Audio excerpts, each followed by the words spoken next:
saying, he's a joke. He just invented it. He's a joke. Let's begin. Ideas.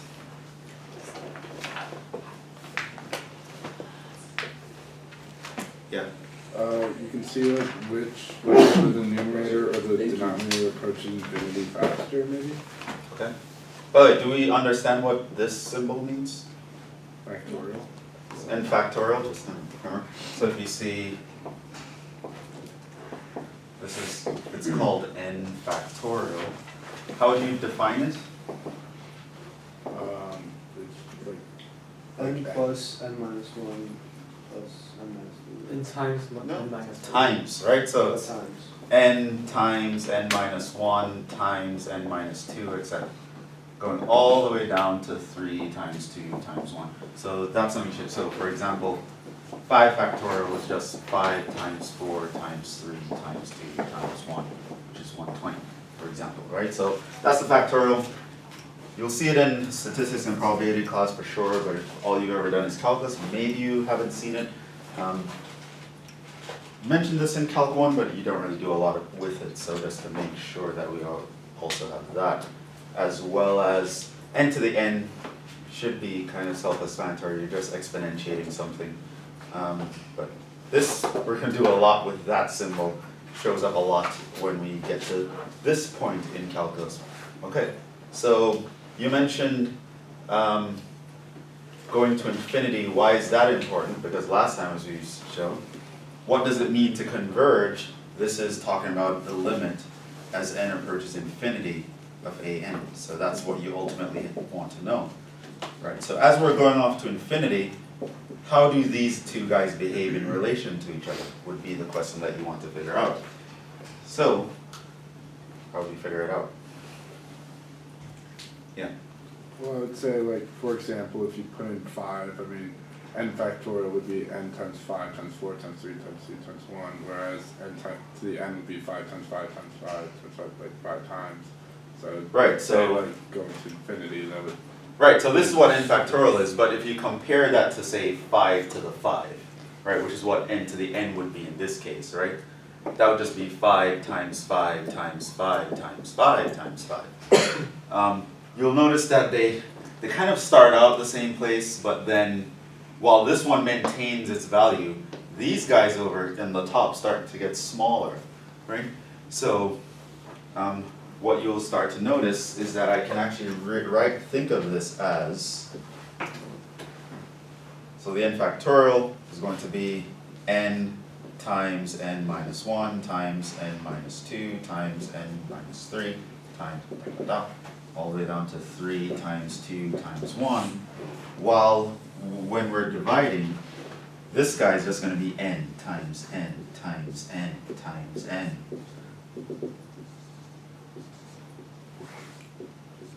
The whole time, right?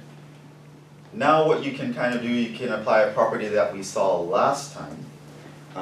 We know that we can think of these guys as separate products, and we can apply the fact that we know the limit of a product is just the product of the limits whenever the limits are themselves convergent. You'll notice that this first term would converge to 1.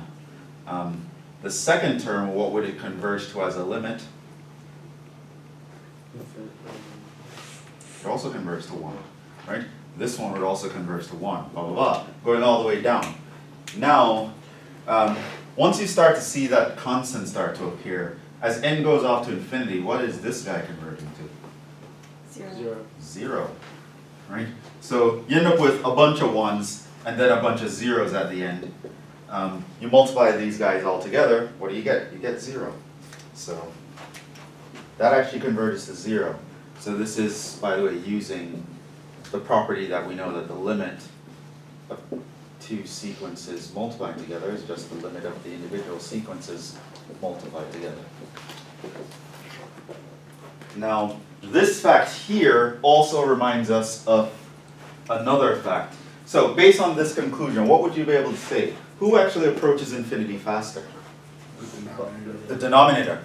That's how you know a limit is going to, when a limit approaches 0, after going off to infinity, it means that the denominator is overwhelming the numerator. So this reminds us of something else that was mentioned in Calc 1.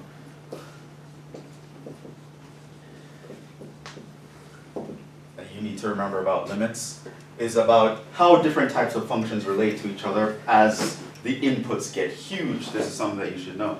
And basic rules were logarithms would grow much slower than polynomials, which will grow much slower than exponentials, which will grow much slower than factorials, which grow slower than that guy. And this was mentioned, but in Calc 1, you never really dealt with these guys over here. It was mostly these guys over there. So you would automatically know things like, if I limit as x approaches infinity of ln x over x, you will automatically know that was 0, because the denominator overwhelms the numerator.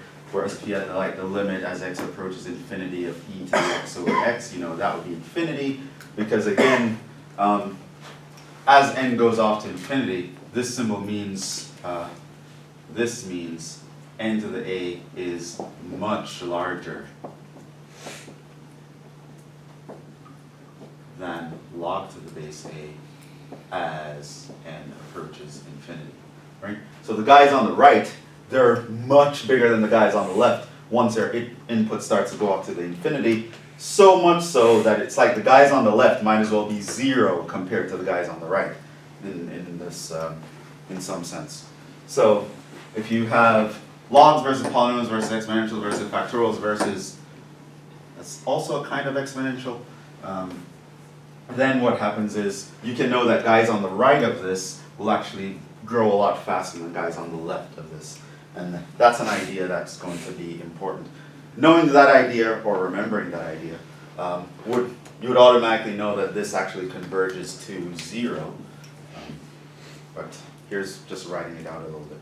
So just to remind you of, remember what a sequence is, it was just a list of things. So in this case, our AN was just writing down some list. It was going 1 factorial over 1 to the 1 power. And the second guy in the list was 2 factorial over 2 to the 2 power. The third guy in the list was 3 factorial over 3 to the 3 power, and so on and so forth. So this was what we call a sequence. It was just a way to write down a list of numbers in a definite order. And convergence of a sequence is important for various reasons. We're also going to see another reason why it's important in today's class, but it just amounts to you taking the limit. It's always as limit as n approaches infinity. You can't take a limit approaching anything else for a sequence because they're really going by the natural numbers. They're isolated points, right? So you can't really approach any point close enough to make a limit make sense unless you're talking about the limit going off to infinity and following a trend. So yeah, that's something that's going to be nice to know. Just knowing how various functions relate to each other was very important for us in dealing with limits. It's going to still be very important for us when dealing with sequences and series. Now, is there anything else I want to remind you about sequences? I think that's the last thing I wanted to say about sequences. So I want to move on to essentially 11.2. Where we talk about the idea, the concept of a series. What is a series?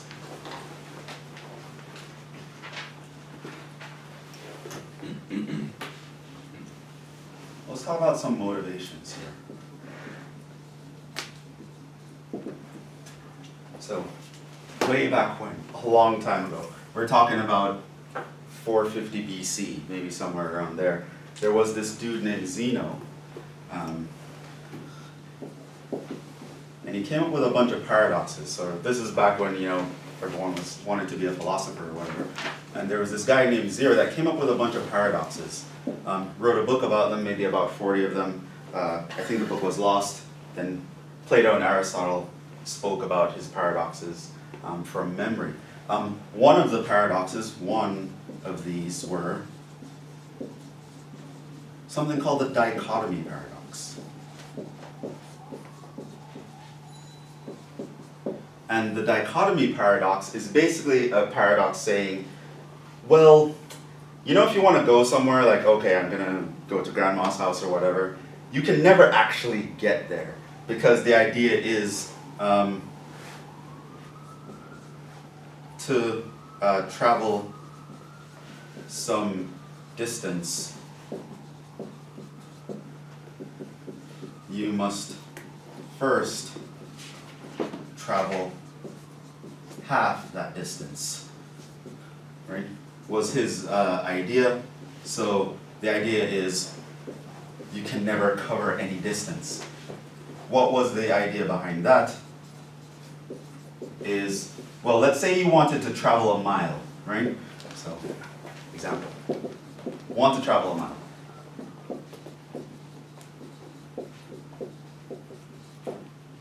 Could that ever be accomplished? Well, let's think about it. If you want to travel 1 mile, so I start walking, eventually you'll have to first travel half of a mile, right? So there comes a point in that travel when you've covered half a mile. And so now, okay, what's left for you to travel? Half a mile. But before you travel half of a mile, you would first have to get to a point that you travel a half of a mile, right? Okay, what's left to travel? Well, 1/4 of a mile now.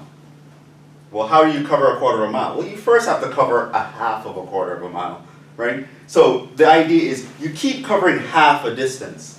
So the idea is he breaks up this guy into this following kind of paradox. Well, you first have to travel a half a mile, and then added to that you have to travel 1/4 of a mile. And then added to that you have to now travel 1/8 of a mile, and then 1/16 of a mile, and then da-da-da. So Zeno was like, how does anyone ever actually travel a mile if they always have to cover half of a distance before they cover the distance? Could you ever actually get anywhere? Now, that was kind of like a teaser that he would pose to philosophers, and they're trying to, how do you actually travel? You know, and this led to discussions about, is time and space discrete? Are there little chunks of things? Is there any such thing as continuity? And this is where, you know, all those philosophies started coming down. But of course, the reality speaks that yes, we can actually travel a mile. We do it all the time, which means this kind of expression should have meaning. It should be something that we could compute in reality. How do I know? Because we travel miles every day.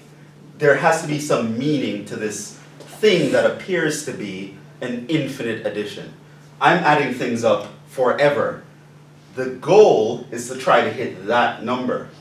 Would I ever hit that number? The answer is actually yes. It is possible to travel a mile in this kind of setup. So this leads to the idea of an infinite sum.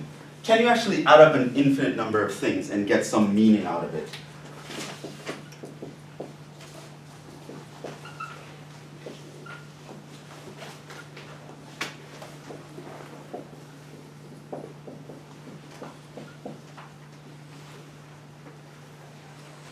Infinite sum. Can we compute it?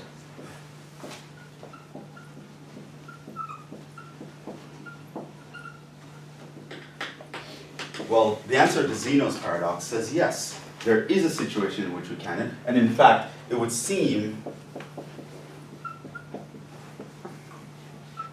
that if I took 1/2 and added it to 1/4 and then added that to 1/8 and then added that to 1/16 and then blah, blah, blah, blah, somehow this should make sense that that is equal to 1.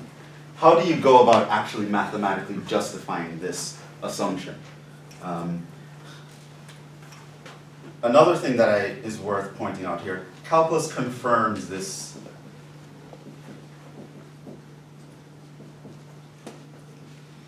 Makes sense. Exclamation mark. For example, what was an integral? Now, we spent a long time computing integrals, but what was it? If you went back to its roots, what was an integral? Sum. Was a sum. What kind of sum? Riemann sum. What kind of sum was the Riemann sum? Yeah? Was it like the area under the curve? Yeah, but how did we get it?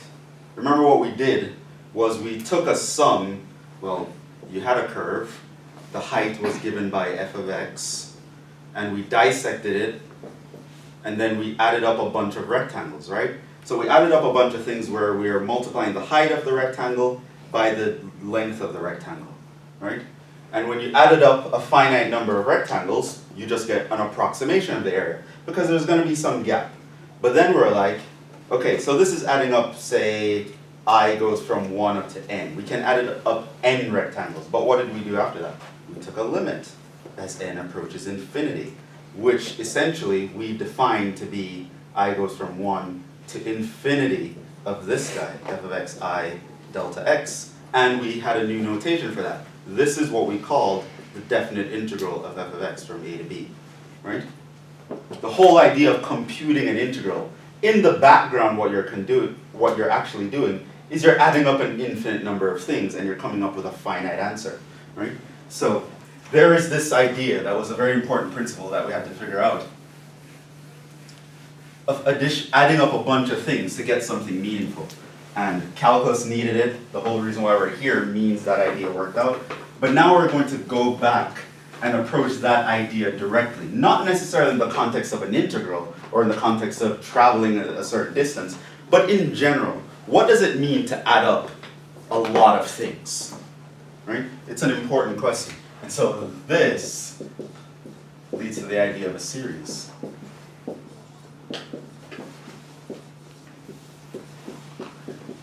Now, series is AKA sum, right? It's just actually another name for sum.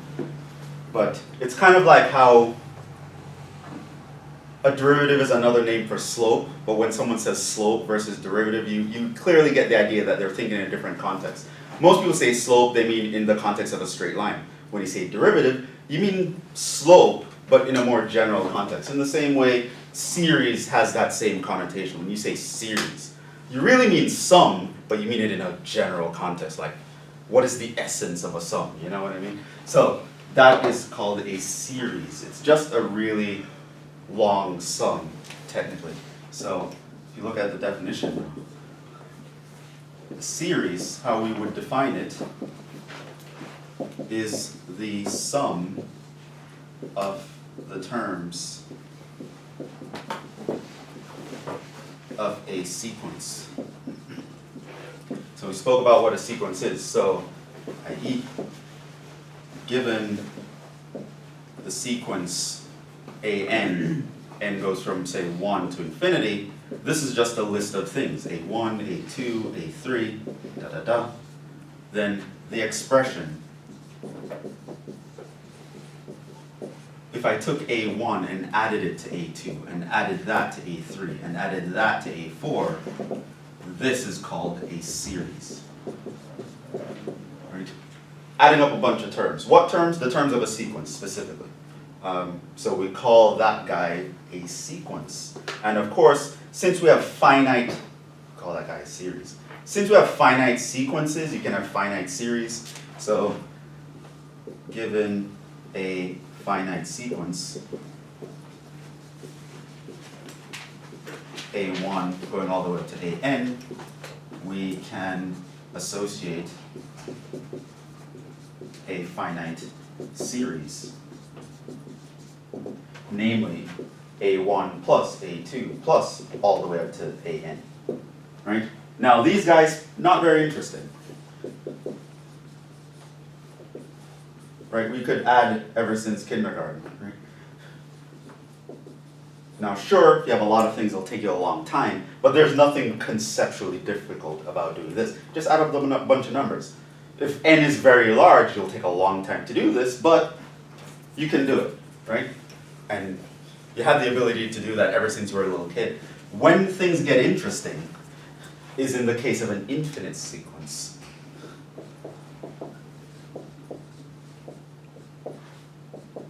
Interesting for infinite sequences. So you have a sequence, n goes from 1 to infinity, a1 da da da da going off forever, then we can associate with it its series is just A1 plus A2 plus A3 plus, and it just keeps going. It never actually ends. Now the notation for this. So I gave you the notation for sequences. What is the notation for a series? Well, it's kind of the same notation that we use for Riemann sums. It's the sigma, uppercase Greek letter sigma. You put the an beside it, and you say what the start and the end is. So you can say n goes from 1 up to infinity. And basically what that actually means is when you write that down, it means I'm going to plug in 1 into this formula, A1. Then I'm going to plug in 2 into that formula, A2. Then I'm going to plug in 3. And you keep going. And every time you plug something in, you add it to the previous thing. And that just keeps going. For how long? Forever. If the top is infinity, it goes on forever. Right? So this is what's called an infinite series.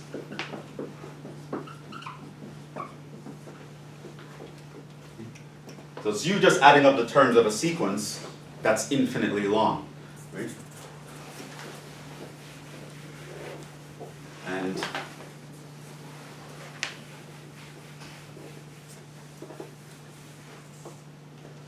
a parenthetical statement, because I mean, we're not going to care about them too much.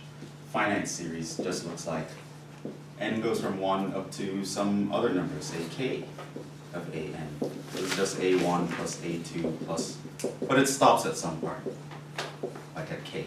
Right? Now, when we're approximating integrals with Simpson's rule and trapezoidal rule and all that, we were finding infinite series, actually, that were going according to some formula. The sequence was given by that formula that we wrote down on that piece of paper, and we could just add them up and just do that directly. But when we have an infinite number of things to take care of, then things get really interesting. In the concept of areas, that gave rise to something called a Riemann sum. But we want to take that idea more generally now. So we need to know,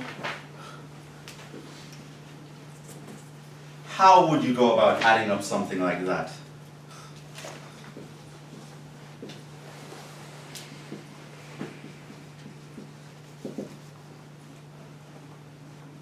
When does this guy make sense? And what does it add up to? Now it turns out that this question here, what does it add up to? Super hard question to answer.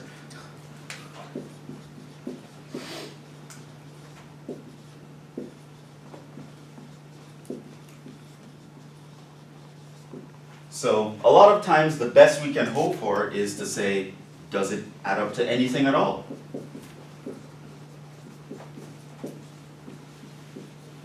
Sometimes knowing that it adds up to something is easier than knowing exactly what it adds up to.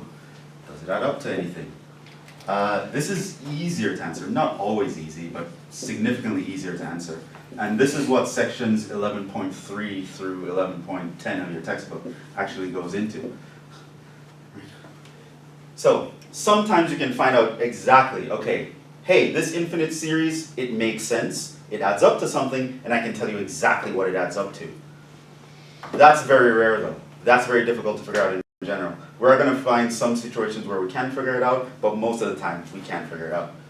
So a secondary question we want to ask ourselves is, would this add up to something? Like, let's not worry about what it actually is, can we calculate it, but is there going to come a point where, yeah, I know that this thing I'm looking at, it makes sense. It's some number, I just don't know what it is yet. Right? That's an easier question to answer, and we will have a lot of techniques to be able to answer that. But this is the idea of an infinite series. It's just an infinite sum. You're adding up an infinite number of things, and you want to know, does this make sense or does it not make sense? Okay. So, now, sometimes the series adds up to a finite number. Say S, and write that the series equals S. And we say the series, we also use the word converges. We say converges to S. Now, that's very similar language that we use for sequences, and why is it that we use that language? Well, it turns out that we use sequences to actually make sense of that statement. What does it mean for an infinite number of things to add up to a number S?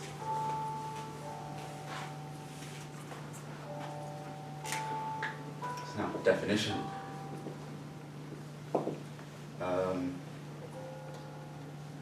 This guy here converges to S if its sequence of partial sums converges to S.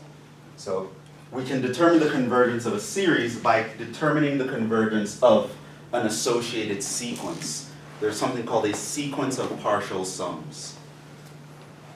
So now I'll tell you about what a sequence of partial sum is.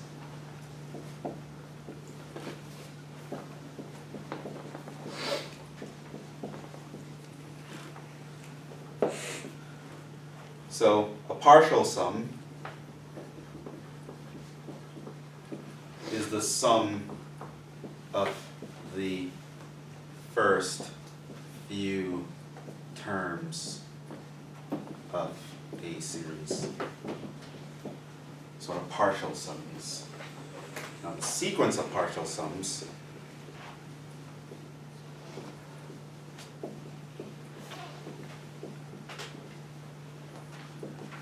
is just the limit of all partial sums. Let me give you an example.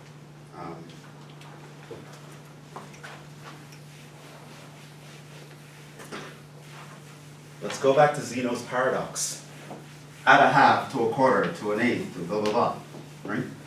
So here, back to this idea.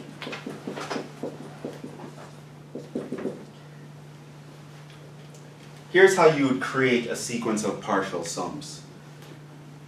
You can start with S1, right? Now we call this guy the first partial sum. And it's the sum of the first one numbers, which is a half. Then I can create the second partial sum. So this is the second partial sum. This is the sum of the first two numbers. So this is going to be a half plus a quarter.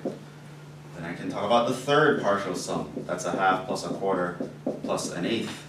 And I can talk about the fourth partial sum. It's a half plus a quarter plus an eighth plus a 16th. And you can just keep going. You can go down to, say, you're adding the first n terms. This is called the nth partial sum.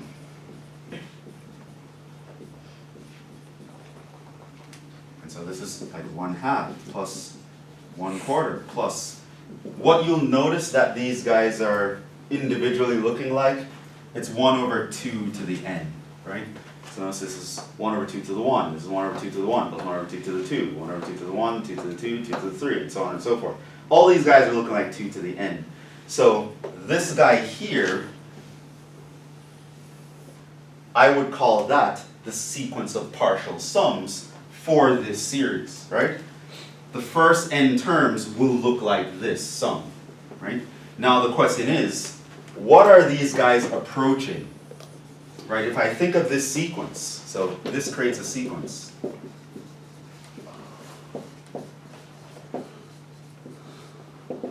Right? S1, S2, S3, right? It's just a list of numbers, right? And of course, it can keep going. And so the idea is, does this sequence converge?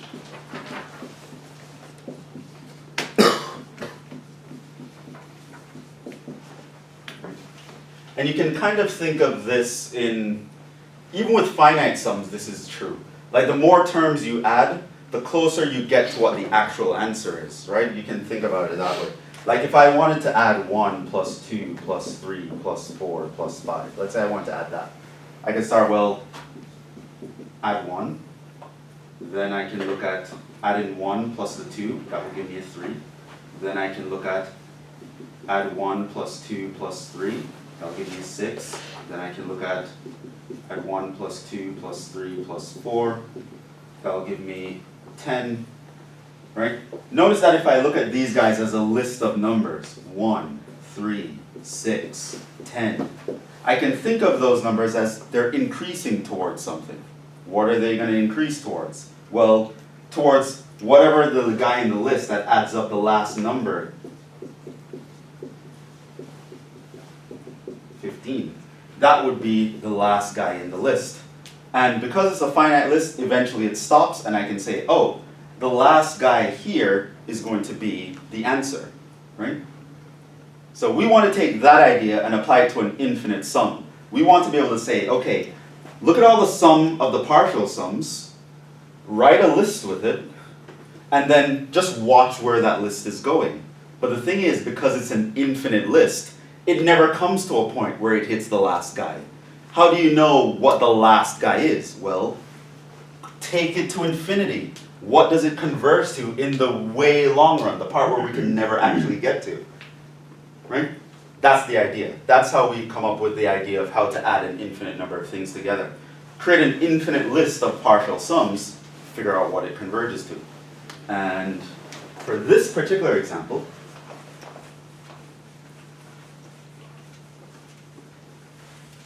now this is a painstaking way of doing it. We're going to look at shorter ways to do this. The idea is to be able to describe this not as a sum, because if you knew how to describe the sum, you'd actually have the answer already, but to describe this in some formula. Is there a formula that will always give me this sum, right? So here you'll notice that this one adds up to a half. Here, what does this one add up to? 3 over 4, right? What would this one add up to? Well, that's going to be 4 over 8 plus 2 over 8 plus 1 over 8, right? That's 7 over 8. What would this one add up to? Right, now you just change everyone to 16s and so on and so forth. And you'll realize that this actually adds up to 15 over 16 and so on and so forth. And now you try to figure out, well, is there a way that I can write this down as a formula? And then you'd realize something like this. With some thinking, of course.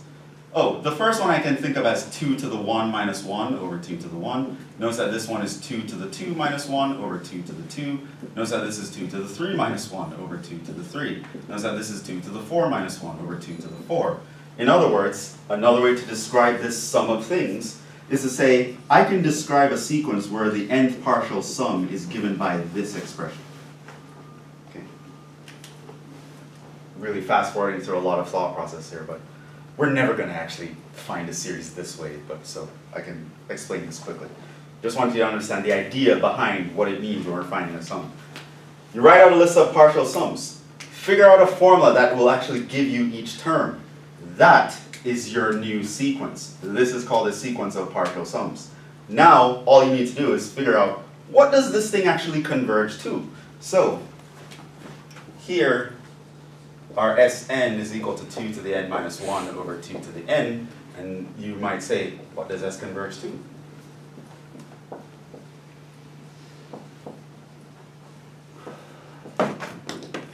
Well, what you would find is, find the limit as n approaches infinity of S to the n. That is the limit as n approaches infinity of 2 to the n minus 1 over 2 to the n. What is that limit? 1. It's 1. Hey, we did cover the mile. Right? You actually did it this way, right? So what does it mean to add up an infinite number of things where each term looks like this? In other words, another way I could say this, another way to express this,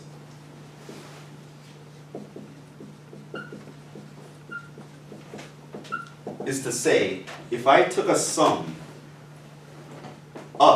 infinite number of things where each thing looks like this form, the answer is going to be 1. So yeah, if I'm traveling a half a mile, then a quarter of a mile, then an eighth of a mile, then a 16th of a mile. Eventually, what would I do if I continue that process forever, in theory? I'd cover 1 mile. And I can say that very succinctly. This entire argument behind the scenes is concisely expressed with this phrase. That's what a series is. Now the question is, how can we figure out something like that without having to go through all this? Right? And that's what the rest of chapter 11 is about. And then the end of chapter 11 is about actually applying it to helping us do our calculus better and easier. But series, it doesn't only help you with calculus, it helps you with a lot of different mathematics. The idea behind series is actually more applicable than the ideas behind calculus itself. So series does extend to other realms of mathematics where calculus isn't even a thing that's needed anymore. So it's a very, very important idea. Knowing how to add things up efficiently is super important. And so there is a lot of benefit to being able to, how do you streamline such a process? Why do we have to go through all of that all the time? Well, we don't. So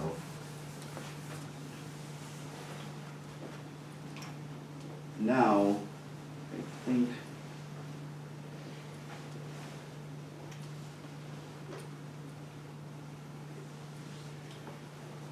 well, I do want to mention some other things first, I guess, before we get into that stuff. So, some important definitions. Or maybe I should talk about properties first. Properties of series. Okay, so suppose we have 2 series. Sum of AN, sum of BN are convergent series, meaning they add up to a number individually. Maybe not necessarily the same number, maybe this adds up to a number L, that adds up to a number M, and C is a constant. What are some algebraic properties of series? Well, it turns out if you have a series of a constant times a sequence, then you can factor constants outside of series. Okay, so that should be something you can do. And I'm not going to do this for all of them, but you can kind of think about what would this mean? Well, it's C times A1 plus C times A2 plus C times A3 plus dot dot dot. But C is a common term that you can factor out. And so that is just another way of writing that. So if you start with this, you can eventually move to a position like that, which tells you you can factor constants outside of series. That's something that's going to be useful. Another thing, series distribute across sums. So if I have the sum of 2 sequences, I can actually find the sum of the first sequence and add or subtract it to the sum of the second sequence. That's because if I add a bunch of things that look like this, I could rearrange terms, group all the A's and the B's, and then add up all the A's and the B's separately. I can do that. So I can series distribute across sums.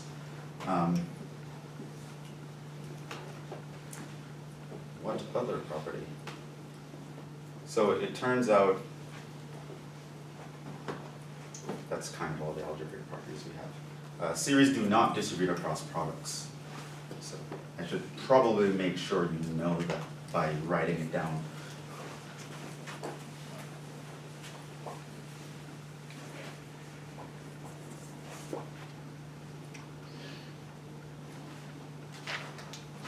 Morning.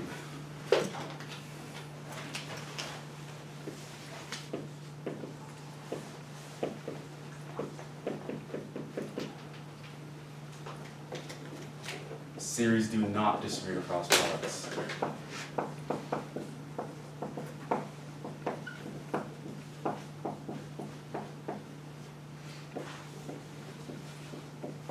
Right. Series aren't as nice as limits are, because suppose you have a series of AN times BN, and you compare that to the series of AN times the series of BN. Right? What does that actually mean? Well, this guy is saying that you're adding up a bunch of things like A1B1 plus A2B2 plus A3B3 plus dot dot. What is this one actually saying? This one is actually saying we're adding up a bunch of A's, and then on the side we're adding up a bunch of B's. If you expand the parentheses, you're not going to get that, right? Here you're going to get an A1 times a B1, plus you're going to get an A1 times a B2, plus an A1 times a da. Then you're going to get like an A2 times a B1, plus an A2 times a B2, plus da da da. Then you're going to get an A3 times a B1, da da da. Right? There are terms like none of these terms are over there. All of these guys, not present over here, right? This guy is actually much larger than that guy, right? So that's something you should be aware of. Series do not distribute across products. We can factor out constants, we can distribute across sums. Pretty much it, actually. That's the only thing algebraically you can take advantage of.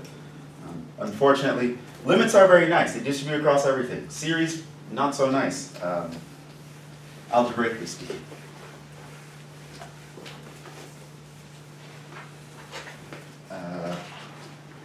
There's another thing you want to know.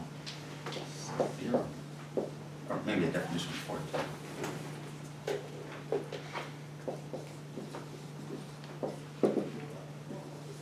That AN is a series. We say the series converges absolutely. So this is a phrase, it's going to be a very important phrase. The series converges absolutely if the series of absolute values of the terms converge. Okay? So if I take absolute values of all the individuals and I add up all of those, they converge, then I say the series converges absolutely. So, i.e., we say A1 plus A2 plus A3 plus A4 plus dot dot dot converges absolutely means that if I were to take the absolute value of A1 and add that to the absolute value of A2 and add that to the absolute value of A3 and add that to, if that converges, otherwise,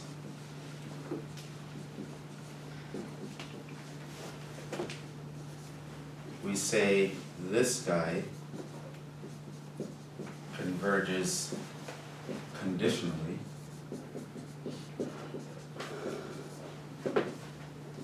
if it converges at all.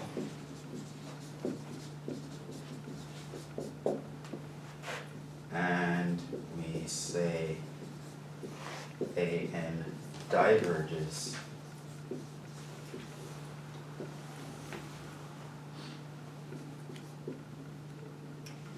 if it does not converge.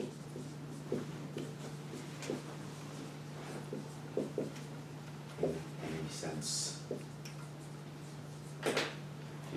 So when it comes to convergence, something adding up to something, there are two different types of convergence that we will care about.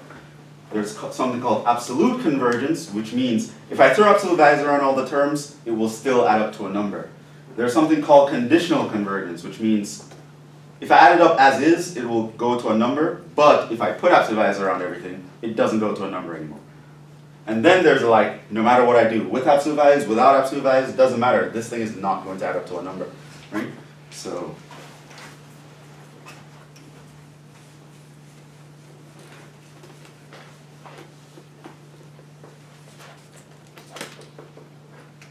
here's a famous example of that, which we're going to do a lot with this guy.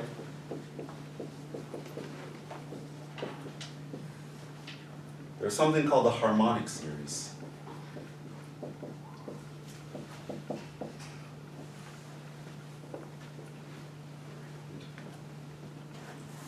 And this is the series. Sum goes from 1 to infinity of 1 over n. Specifically that series, it has a name. Because it has a lot to do with harmonic frequencies, we won't get into it. But it's called a harmonic series, right?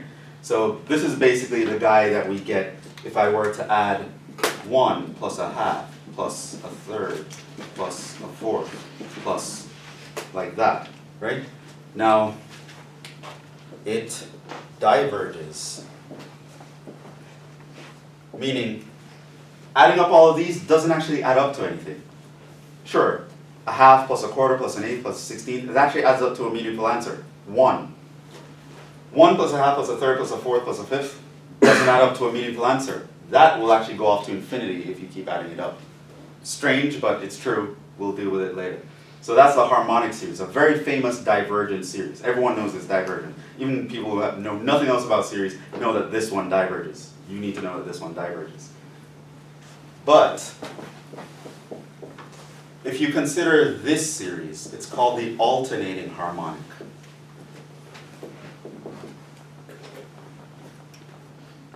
Meaning, minus 1 plus a half, minus a third, plus a fourth, minus a fifth. Turns out this one does converge. Right? One thing you can say about this guy is that he converges conditionally, right? Meaning, if I don't take away the negative signs, it will actually add up to something meaningful. If I put absolute values around everyone and make everyone positive, the result is a harmonic series, which I know actually diverges. So this guy only makes sense if I keep it as is. If I make everyone positive, it doesn't make sense anymore. And it's a very famous example of a series that does that. Yeah? Why harmonic series diverges? We're going to prove it later, so that's for future sections. Right here, I'm just giving you an information dump. So we're actually going to show that this diverges, and we're going to show that that converges, and we're going to talk about why. But there's just an idea of there are different levels of convergence that we'll get to. And it's actually pretty important, which we'll talk about next time. So we'll stop there, and Friday we'll hit the ground running. We'll actually start to figure out some shortcuts towards doing this stuff.